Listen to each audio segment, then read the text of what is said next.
वन्दे लोकतिलकं सात्तत्वात्ताभिभूषणम् अमरकुतुत्सारणं प्रबुदं लोकजीवनं प्रणय प्रमत यागदीपनं वन्दे जीवन जीवनम सत्पुरुषम। परम प्रेम श्री श्री ठाकुर मोर परमाराध्या जगत जननी श्री श्री बड़मा, परम पूज्यपाद श्री श्री बड़दा, परम पूज्यपाद श्री श्री दादा, परम पूज्यपाद श्री श्री आचार्य देव चरण में कोटि कोटि प्रणाम। एवं मोर ये वीडियो देखुवा समस्त गुरु भाई माँ मानू रापिति जय गुरु जनाए। आज एक इष्ट प्रसंग होउछि इष्टबुद्धि को नहीं, जहाँ पूजनीय अविंदांकर लेखा, जहाँ पूजनीय अविंदा कहिसंती सेही संबंध में आम आज जानिबा इष्टबुद्धि को नहीं। आशा करे समस्ते को ध्यान सहित शुणिबे एवं बुझी भी पारिबे। आसंतु जानिबा।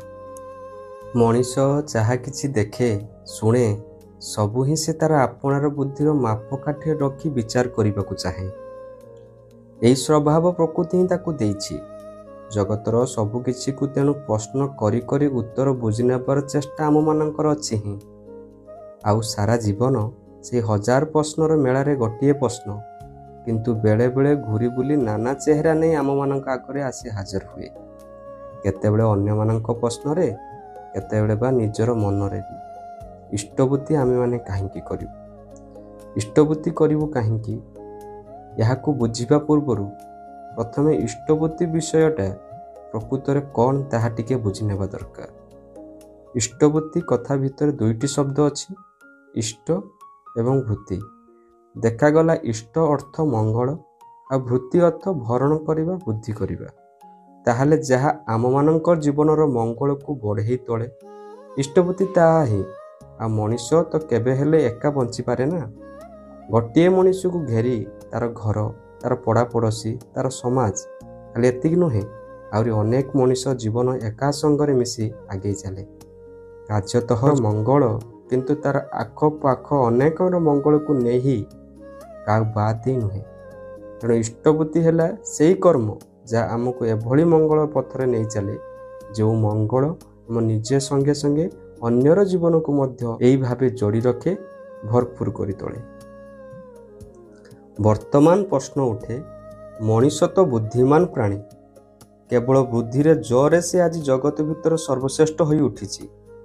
ताहाले से निश्चय जाने तार केउथिरे मंगल हेबो न हेबो एवं से भली चाले मध्य से निश्चित भावे। तेबे ताकू अलगा करी मंगल अमंगल बुझेबाकू गुरुंकर आश्रय काहींकी नेबाकू हेबो, तांको पई इष्टबुद्धि काहींकी करिबाकू हेबो। गुरु माने जे बड़, समस्त दिग देई मोठारो बड़ बुद्धि किंतु गोटे पिलार मध्य अछि। तथापि से बुझे ना केउथिरे तार प्रकृतरे भल हेबो, केउथिरे प्रकृतरे मंद हेबो। तेणु से बड़ उपरे भरोसा करे, तांको निकटरे शिखे, जाने, बढ़ी उठे। किंतु बयस जेते हे बढ़ू, जेते बुद्धि बढ़ू, जेते ही जानिबा हेउ, जेते शिखिबा हेउ, भूल त्रुटि गुड़ी को किंतु केबे भी पूरापूरी आम मानक पछ छाड़े ना। तेणु तो परिणत बयस रे आसी मध्य आमर केते भूल हुए, केते जंत्रणा भोगिबाकू हुए, एथिरु बुझिबाकू हुए। बुद्धिर गति आम मानकर कोनोसी दिन एते दूर हेबनी जे आम मानक जीवन रे केही जणे बड़र आवश्यकता आ रहिबो नाही। गुरुंकर आवश्यकता तेणु निश्चित अछि। पुनश्च शिशु जपरि भूल करी जेते असुविधा पड़ू, जेते क्षण पर्यंत तार मनरे एइटा थाए जे आम मानक मुंड उपरे जणे सबु समय अछंती, जे केबे हेले हमको छाड़ी जिवेनी। सेते क्षण हजार समस्या भितरे किंतु मनटा तार निश्चित रहे, भय ताको काबू करि पारे ना। चालिबाकू जाई पड़ीगले मध्य साहस नहीं, आशा नहीं, से आउ थरे उठी चिड़ा हुए, पुणी आगू को चले। ठीक सेमिति सारा जीवन गुरु सबुबले आम सहित अछंती। एटा मन भितरे जानिगला परे गोटे मनीष तार जीवनर समस्त उठा पड़ा भितरे मध्य मने मने निश्चित निर्भय रही पारे। ठीक भूल शिखिबार धाराटा तार सहज होई से आगे चले। प्रकृत रे बुद्धिमान जीए सी तेणु गुरुंकर आश्रय खोजी नेब ही। जेतेबेले मोर जीवनर समस्त मंगलर एकमात्र दिग, सेतेबेले तांको खुशी करी संतुष्ट करी चलिबा भितरे जे ମୋର ଏବଂ ମୋର ଆଖପାଖ ସମସ୍ତଙ୍କ ମଙ୍ଗଳ ନିହିତ ଅଛି, ଏଇଟା ନିଶ୍ଚିତ। ଏବଂ ଗୁରୁଙ୍କର ଖୁସି ପାଇଁ ତାଙ୍କ ଭୋଗ ଅର୍ଘ୍ୟ ନିବେଦନ କରିବା କଥା ତ ଚିରକାଳ ହିଁ ଆମ ଭାରତବର୍ଷରେ ମଣିଷମାନେ ଜାଣନ୍ତି ଓ ମାନି ଆସିଛନ୍ତି। ତ ମନରେ ପ୍ରୀତି ଭରା ସେଇ ଦାନର ପ୍ରକୃତରେ କିନ୍ତୁ ଶିଷ୍ୟ ନିଜେ ହିଁ ବଢ଼ି ଉଠେ, ନିଜେ ହିଁ ବିକଶିତ ହୋଇ ଉଠେ। ଆମ ଦେଶର ଇତିହାସ ପୁରାଣରେ ଏହାର କେତେ ଛବି ଆମେମାନେ ଦେଖିବାକୁ ପାଉ। ଶ୍ରୀରାମଚନ୍ଦ୍ରକୁ କେବଳ ଥରେ ଆଖିରେ ଦେଖିବା ପାଇଁ, ତାଙ୍କୁ ସେବାରେ ସନ୍ତୁଷ୍ଟ କରିବା ପାଇଁ କେତେ ଯୁଗ ଅପେକ୍ଷାରେ ବଞ୍ଚିଥିଲା ବୃଦ୍ଧା ଶବରୀ। ସେଇ ଦୁର୍ବଳ ଶରୀର ସହିତ ପ୍ରତ୍ୟେକ ଦିନ ସେ ନିଜ ହାତରେ ଘରଦ୍ୱାର ସମ୍ପୂର୍ଣ୍ଣ ଭାବରେ ସଫା କରନ୍ତି, ନଦୀରୁ ପାଣି ବହି ଆଣି ରଖନ୍ତି, ଗଛରୁ ଗୋଟିଏ ଗୋଟିଏ ଫଳ ତୋଳି ନିଜେ ବାଛି ସଯତ୍ନରେ ରଖନ୍ତି। ଏହି ଆଶାରେ ଯଦି ଆଜି ପ୍ରଭୁ ଆସି ଉପସ୍ଥିତ ହୁଅନ୍ତି, ଶେଷରେ ଦିନେ ରାମଚନ୍ଦ୍ର ପ୍ରକୃତରେ ତାଙ୍କ ଘରକୁ ଆସିଲେ। ଶବରୀ ମାତାଙ୍କର ସେବା, ତାଙ୍କ ଦିଆ ଫଳମୂଳ ସେ ଗ୍ରହଣ କରିଲେ। ଏତେ ବର୍ଷର ସାଧନା ସଫଳ ହେଲା ସେଇ ବୃଦ୍ଧାର, ବଞ୍ଚିବାଟା ସାର୍ଥକ ହେଲା ତାର। ଗୀତାରେ ଆମେମାନେ ଦେଖୁ ଭଗବାନ ଶ୍ରୀକୃଷ୍ଣ କହୁଛନ୍ତି, ପତି ବଦଳରେ କୌଣସି କିଛି ପାଇବାର ଆଶା ନ ରଖି କେବଳ ମାତ୍ର ଦେବାର ଇଚ୍ଛା ନେଇ ଯିଏ ଦାନ କରେ, ତାର ଦାନ ହିଁ ଶ୍ରେଷ୍ଠ। ଆଉ ଈଶ୍ୱରଙ୍କୁ କିଛି ଦେଲେ ତାହା କେବେ ଶେଷ ହୁଏନି, ବରଂ ବୃଦ୍ଧି ପାଏ ବହୁ ଭାବରେ। ବନବାସ ସମୟରେ ଥରେ ପାଣ୍ଡବମାନେ ଅନ୍ନର ଅଭାବରେ ଘୋର ବିପଦରେ ପଡ଼ିଥିଲେ। ସେହି ମୁହୂର୍ତ୍ତରେ ହଠାତ୍ କେଉଁଠାରୁ ଶ୍ରୀକୃଷ୍ଣ ନିଜେ ଉପସ୍ଥିତ ହୋଇ ଦ୍ରୌପଦୀଙ୍କ ନିକଟରୁ କିଛି ଖାଇବାକୁ ଚାହିଁଲେ। ଦ୍ରୌପଦୀ ସେହି ସମୟରେ ତାଙ୍କ କୁଟୀରରେ ସାମାନ୍ୟ ଯାହା କିଛି ଥିଲା ସବୁକିଛି ଦେଇ ଶ୍ରୀକୃଷ୍ଣଙ୍କୁ ଭୋଗ ନିବେଦନ କଲେ। ଶ୍ରୀକୃଷ୍ଣ ତୃପ୍ତି ଭରେ ତା ଗ୍ରହଣ କରି ବିଦାୟ ନେବା ପରେ ହିଁ ଦେଖାଗଲା ପାଣ୍ଡବଙ୍କର ସେ ବିପଦ କଟିଯାଇଛି। ଉପନିଷେଧରେ ଲେଖା ଅଛି, ଦାନ ସବୁବେଳେ ଶ୍ରଦ୍ଧାର ସହିତ ଦେବ, ସୁନ୍ଦର ଭାବରେ ଦେବ, ନର୍ମ ହୋଇ ଦେବ। ଭଗବାନ ବୁଦ୍ଧ ଥରେ ଯାଇ ବନ ବିହାରରେ ଅବସ୍ଥାନ କରୁଥିଲେ। ରାଜା ବିମ୍ବିସାର ହାତୀ ପିଠିରେ ଚଢ଼ି ଅନେକ ପ୍ରକାର ମୂଲ୍ୟବାନ ଜିନିଷ ଉପହାର ସହିତ ତାଙ୍କ ନିକଟରେ ଆସି ପହଞ୍ଚିଲେ। ବୁଦ୍ଧଦେବ ରାଜାଙ୍କୁ ଆଶୀର୍ବାଦ କରି ପାଖରେ ବସାଇଲେ, କିନ୍ତୁ ଉପହାର ଗୁଡ଼ିକ ଆଡ଼କୁ ଦେଖିଲେ ନାହିଁ। ଠିକ୍ ସେହି ସମୟରେ ଗୋଟିଏ ଗରିବ ବୃଦ୍ଧା ମା ଧୂଳି ପାଦରେ ଚାଲି ଚାଲି ଆସିଲେ ବୃଦ୍ଧଙ୍କର ନିକଟରେ। ତାଙ୍କର ହାତରେ ଗୋଟିଏ ପାଚିଲା ଆମ୍ବ। ସେ ବୃଦ୍ଧା ମାଆର ସେଦିନ ଖାଇବା ପାଇଁ ସେ କେବଳ ଗୋଟିଏ ଆମ୍ବ ହିଁ ଜୁଟିଥିଲା, କିନ୍ତୁ ସେ ନିଜେ ଖାଇବା ପୂର୍ବରୁ ତା ବୁଦ୍ଧଦେବଙ୍କୁ ନିବେଦନ କରିବେ ବୋଲି ନେଇ ଆସିଛନ୍ତି। ବୁଦ୍ଧଦେବ ସେ ମାଆଙ୍କୁ ଦେଖିବା ମାତ୍ରେ ଆସନ ଛାଡ଼ି ତଳକୁ ଓହ୍ଲାଇ ଆସିଲେ, ଆଉ ମୁଣ୍ଡ ନୁଆଇ ଦୁଇ ହାତ ପାତି ସେ ଆମ୍ବଟିକୁ ଗ୍ରହଣ କଲେ। ସେ ଦୃଶ୍ୟ ଦେଖି ରାଜା ବିମ୍ବିସାର ବୁଝିପାରିଲେ, ଗୁରୁଙ୍କୁ ଦାନ କରିବାକୁ ହେଲେ ତାଙ୍କୁ ଦେବାର ଆକୁଳତାଟା ହିଁ ଅସଲ, ଉପହାରର କୌଣସି ଦାମ ନାହିଁ। ସୁତରାଂ ଈଶ୍ୱରଙ୍କ ଉଦ୍ଦେଶ୍ୟରେ ଦାନ ସର୍ବଦା ସବୁଠାରେ ହିଁ ରହିଆସିଛି। ବିଭିନ୍ନ ରୂପରେ ବୌଦ୍ଧ ସମ୍ପ୍ରଦାୟର ବୃଦ୍ଧ, ଧର୍ମ ଏବଂ ସଂଘ, ଏହି ତ୍ରିରତ୍ନ ପାଇଁ ଦାନର ନିୟମ ରହିଛି। ଜୈନ ସମ୍ପ୍ରଦାୟର ତୀର୍ଥଙ୍କରମାନଙ୍କ ସମ୍ମାନାର୍ଥେ ଲୋକଙ୍କ ପାଇଁ 4 ପ୍ରକାର ଦାନ ଅଛି: ଖାଦ୍ୟ, ଔଷଧ, ଶିକ୍ଷା ଏବଂ ସୁରକ୍ଷା। ଯେପରି ଶିଖ ମାନେ ବାର୍ଷିକ ଆୟର 1/10 ଦଶବନ୍ଧ ନାମରେ ଗୁରୁଦ୍ୱାରକୁ ଦାନ କରନ୍ତି, ଠିକ୍ ସେହିଭଳି ଖ୍ରୀଷ୍ଟିଆନ ସମ୍ପ୍ରଦାୟର ଆୟର 1/10 ଚର୍ଚ୍ଚକୁ ଦାନ କରିବାର ବିଧାନ ରହିଛି, ଯାହାକୁ ଟାଇଥ କୁହାଯାଏ। ସେହିପରି ଇସଲାମ ସମାଜର ବାର୍ଷିକ ଆୟର 2.5% ସର୍ବଶକ୍ତିମାନ ଆଲ୍ଲାହଙ୍କ ନାମରେ ଜାକାତ ଭାବରେ ଦିଆଯାଏ। ତେଣୁ ଇଷ୍ଟପତି ସେହିଭଳି କିଛି ନୂଆ ବନ୍ଦୋବସ୍ତ ନୁହେଁ। ବୋଧହୁଏ ଆମେ ଏହି ଯୁଗର ଲୋକମାନେ ଈଶ୍ୱରଙ୍କ ଉଦ୍ଦେଶ୍ୟରେ ଆମର ଅନ୍ତରର ନୈବେଦ୍ୟ ସଠିକ୍ ଭାବରେ ନିବେଦନ କରିପାରୁନାହୁଁ। ତେଣୁ ଠାକୁର ଆମକୁ ଅତି ସରଳ ଭାବରେ ଧରେଇ ଦେଲେ, ଶିଖାଇ ଦେଲେ କିପରି ଭାବରେ ଆମେ ଏହି ଯୁଗ ହିସାବରେ ଗୁରୁଙ୍କ ସେବା ପାଇଁ ଅର୍ଘ୍ୟ ନିବେଦନ କରିପାରିବା। ବର୍ତ୍ତମାନ ପ୍ରଶ୍ନ ହୋଇପାରେ, ଜନ୍ମ ପରେ ଯେତେବେଳେ ଜ୍ଞାନ ହୁଏ, ଆମେ ପ୍ରଥମେ ଆମର ପିତାମାତାଙ୍କ ବଡ଼ ଭାବରେ ଜାଣୁ, ସେମାନଙ୍କ ଆଶ୍ରୟ ହିଁ ରହିଛୁ, ସେମାନଙ୍କ ଠାରୁ ଶିଖିଛୁ, ଜାଣିଛୁ, ବଢ଼ି ଉଠିଛୁ। ତାହେଲେ ସେମାନେ ତ ଗୁରୁ ଅଟନ୍ତି। ସେମାନଙ୍କର ଭରଣ ପୋଷଣକୁ କ'ଣ ଇଷ୍ଟବୃତ୍ତି କୁହାଯାଇପାରେ ନା?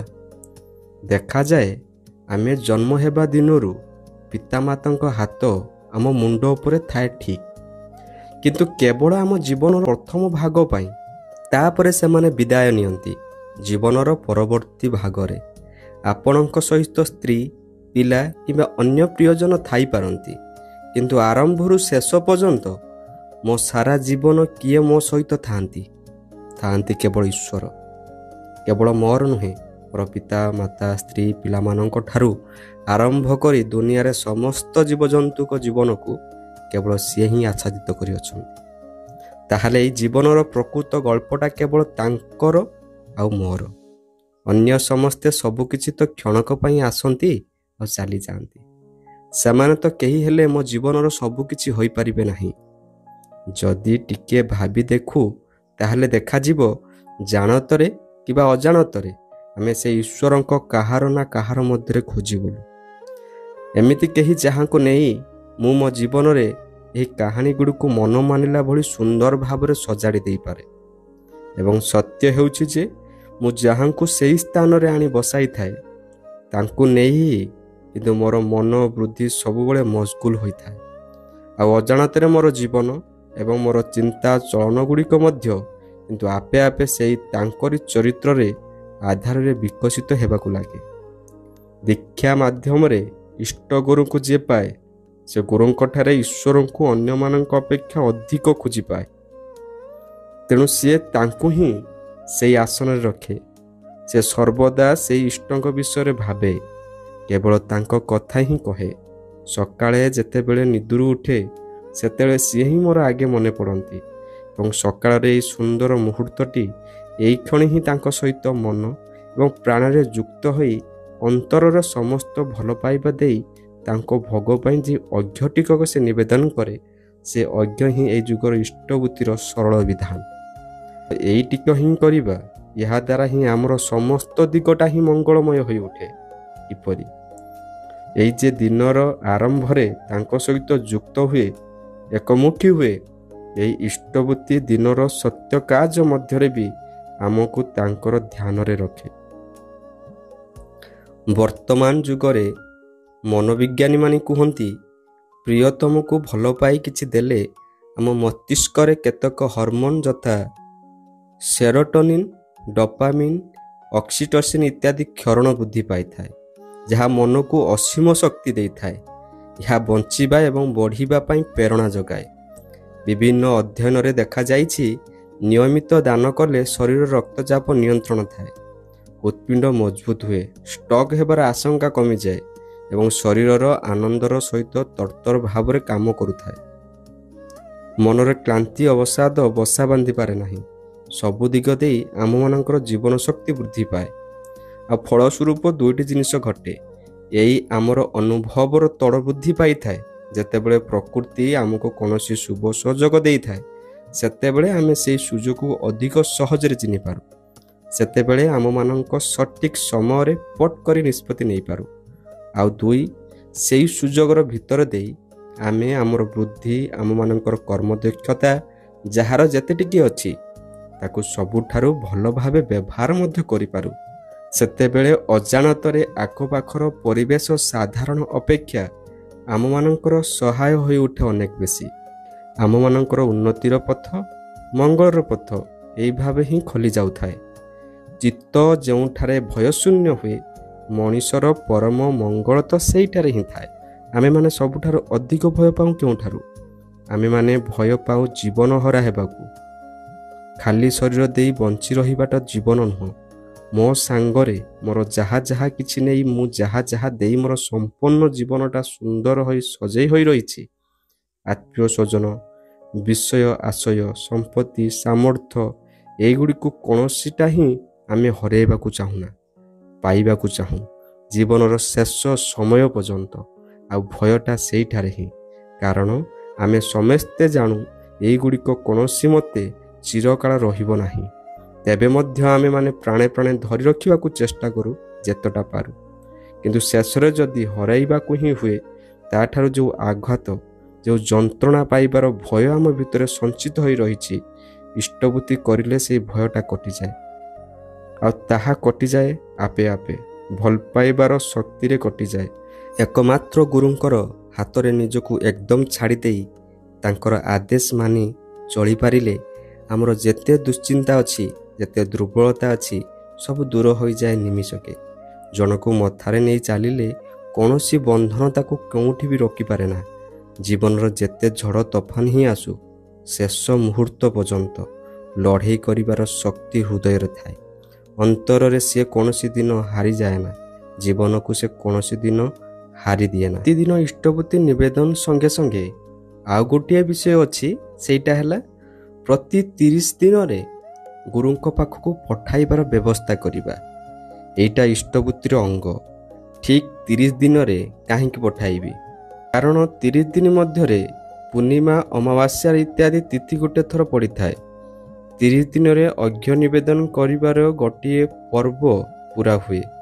ଆଉ ଏଥିପାଇଁ ଇଷ୍ଟପତିର ଅର୍ଘ୍ୟ ହିସାବରେ ଟଙ୍କା ରଖିବାଟା ସବୁଠାରୁ ସହଜ ଉପାୟ। କାରଣ ଟଙ୍କାକୁ 30 ଦିନ ଜମେଇ ରଖିଲେ ତାହା ନଷ୍ଟ ହୁଏ ନାହିଁ। ନଗଦ ଟଙ୍କା ନିବେଦନ କରିଲେ ସେଇଟା ଗୁରୁଙ୍କର ଇଚ୍ଛା ମତେ ବାସ୍ତବ ବ୍ୟବହାରରେ ଲାଗେ। ପୁଣି ପୃଥିବୀରେ ଯେକୌଣସି ପ୍ରାନ୍ତଠାରୁ ମଧ୍ୟ ଅର୍ଘ୍ୟ ପ୍ରେରଣ କରିବାର ସୁବିଧା ହୁଏ। କିନ୍ତୁ ଏହି ବିଷୟଟା ଠିକ୍ ରୂପେ ନ ବୁଝି ଅନେକ ଲୋକ ପ୍ରଶ୍ନ କରନ୍ତି, ଇଷ୍ଟପତି ଅର୍ଘ୍ୟ ହିସାବରେ ଟଙ୍କା କାହିଁକି ନିବେଦନ କରାହୁଏ? ଧର୍ମ କର୍ମରେ ପଇସା ପତ୍ର କାହିଁକି? ଧର୍ମ ତ ସବୁଠାରୁ ପବିତ୍ର ଜିନିଷ। ସେମାନଙ୍କୁ କହିବାକୁ ହୁଏ, ପବିତ୍ର ଜିନିଷ ସାଥିରେ ପଇସାର ସମ୍ପର୍କ ରହିବା ଉଚିତ ନୁହେଁ। ଏମିତି ଭାବନାରେ କୌଣସି ଯୁକ୍ତି ନଥାଏ। ଏଇ ଯେ ବାପା ମା ଏବଂ ତାଙ୍କର ସନ୍ତାନ, ଏଇଟା ତ କେତେ ପବିତ୍ର ସମ୍ପର୍କ। ତାହେଲେ ସେଇ ସନ୍ତାନର ଜନ୍ମ ହେଲା ବେଳେ କ'ଣ ମେଡ଼ିକାଲ ବିନା ମୂଲ୍ୟରେ ସେବା ଦିଏ? ସନ୍ତାନର ଖାଇବା ପିନ୍ଧିବା ଠାରୁ ଆରମ୍ଭ କରି ତା'ର ପାଠପଢ଼ା, ବଡ଼ ହେବା ସମାଜରେ କ'ଣ ବିନା ମୂଲ୍ୟରେ ହୁଏ? ତାପରେ ସେଇ ସନ୍ତାନ ଯେତେବେଳେ ବଡ଼ ହୋଇ ବାପା ମା'ର ଦେଖାଶୁଣା କରିବ, ସେଇଟା ମଧ୍ୟ କ'ଣ ବିନା ମୂଲ୍ୟରେ ହେବନି ତ? ଅଥଚ ଏହି ସବୁ କ୍ଷେତ୍ରରେ ଖର୍ଚ୍ଚ କରିବାଟା ମଣିଷ ପାଖରେ ଖୁବ୍ ସ୍ୱାଭାବିକ ମନେ ହୁଏ। ଆମେମାନେ ସମସ୍ତେ ଆନନ୍ଦର ସହ ଟଙ୍କା ଦେଉ ଏହି ସମ୍ପର୍କ ଗୁଡ଼ିକ ପାଇଁ। ଆଉ ଦେଉଁ ଦେଉଁ ବୋଲି ହିଁ ସେମାନଙ୍କ ଉପରେ ଆମର ଟାଣ ବଢ଼େ, ସମ୍ପର୍କର ବନ୍ଧନର ପକ୍ୱତ୍ୱ ଆସେ। ତାହେଲେ ଯିଏ ଆମର ଗୁରୁ, ଯିଏ ଆମର ଜୀବନର ଆଶ୍ରୟ, ତା ସଙ୍ଗେ ସମ୍ପର୍କ ଗଢ଼ିବାକୁ ଆମମାନଙ୍କ ପଇସା ଲାଗିବ ନା ଲାଗିବନି ସେଇଟା ଦେଖିବାକୁ ଯିବୁ କାହିଁକି?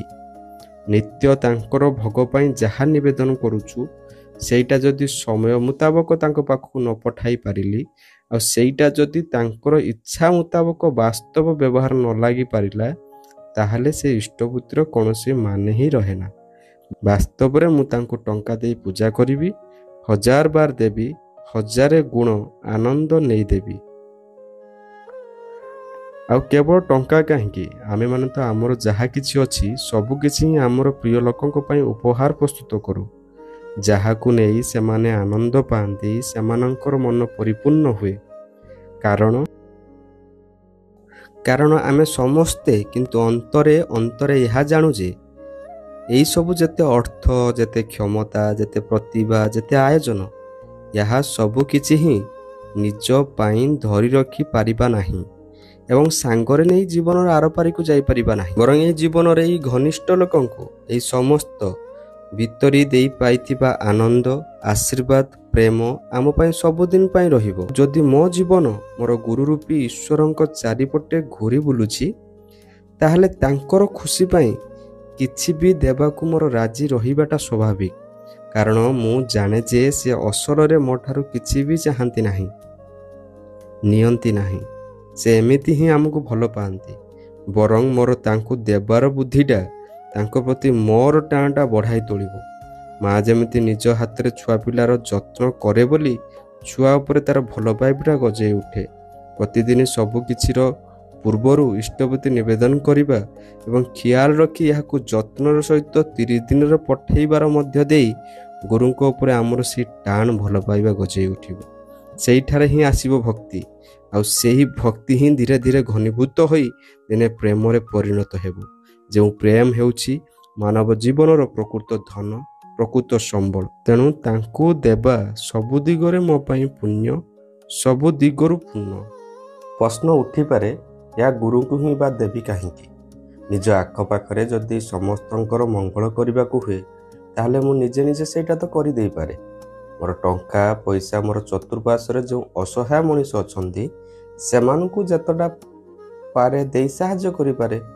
ଇଷ୍ଟବୃତ୍ତି ମାଧ୍ୟମରେ ସେଇଟା କରିବାକୁ ହେବ କାହିଁକି? କଥାରେ ଅଛି ଜଗତରେ କାହାର କେଉଁଠାରେ ବାସ୍ତବରେ ମଙ୍ଗଳ ନିହିତ ଅଛି ତାହା କ'ଣ ଆମେ ନିଶ୍ଚିତ କରି କହିପାରିବୁ? ମଣିଷର ଭଲ କରିବାକୁ ଯାଇ ଓଲଟା ନିଜର କଷ୍ଟ ଅର୍ଜିତ ରୋଜଗାର କିପରି କେଉଁ ଭୁଲ ରାସ୍ତାରେ ଖର୍ଚ୍ଚ କରି ବସିବୁ ତାର କ'ଣ ଠିକ୍ ଅଛି? ଆହୁରି ବି ଆମେମାନେ ସାଧାରଣ ମଣିଷ, ଯେଉଁମାନେ ପ୍ରବୃତ୍ତିରୁ ଜାଲରୁ କେହି ବି ପୁରାପୁରି ମୁକ୍ତ ନୁହେଁ, ସେଇମାନେ ଯଦି ନିଜ ଭଳି ଦାନ ଧ୍ୟାନ କରୁଥାଉ ତାହେଲେ ଲୋକ ଯେତେବେଳେ ପାଇବାର ଆଶାରେ ହାତ ପାତି ଭିଡ଼ କରିବେ, ସେଇ ଅବସ୍ଥାରେ ସେମାନଙ୍କୁ ଦେଇ ଦେଇ ଦାତା ମଧ୍ୟରେ ଅହଙ୍କାର ତ ଫୁଲି ଉଠିବ ହିଁ। ନିଜକୁ ଖୁବ୍ କିଛି ବଡ଼ ବୋଲି ମନେ ହେବ, କ୍ଷମତାବାନ ବୋଲି ମନେ ହେବ। ସେଇ ଦାନରେ କାହାର କୌଣସି ମଙ୍ଗଳ ତ ନାହିଁ, ଉଲ୍ଟା ଦାତାର ମନରେ ନାନା ଭ୍ରାନ୍ତି ଆସି ଜୁଟିପାରେ। କିନ୍ତୁ ବାପା ଯେପରି ନିଃସ୍ୱାର୍ଥ ଭାବରେ ପୁଅକୁ ଭରପୁର କରିଦିଅନ୍ତି, ଗୁରୁ ଯିଏ ସମସ୍ତଙ୍କ ପିତା, ଯିଏ ସମସ୍ତଙ୍କର ପୂରଣ କରନ୍ତି, ସେ ମଣିଷର ମଙ୍ଗଳ କରି ହିଁ ଚାଲନ୍ତି ସେପରି ଭାବେ।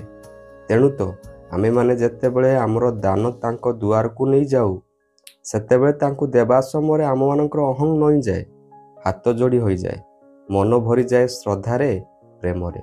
ଆଉ ସେଇ ସାମାନ୍ୟ ଅଜ୍ଞ ଯେତେବେଳେ ତାଙ୍କୁ ଆନନ୍ଦିତ କରେ ସେଇ ଦାନ ବଢ଼ି ଉଠେ ଅନନ୍ତ ହୋଇ।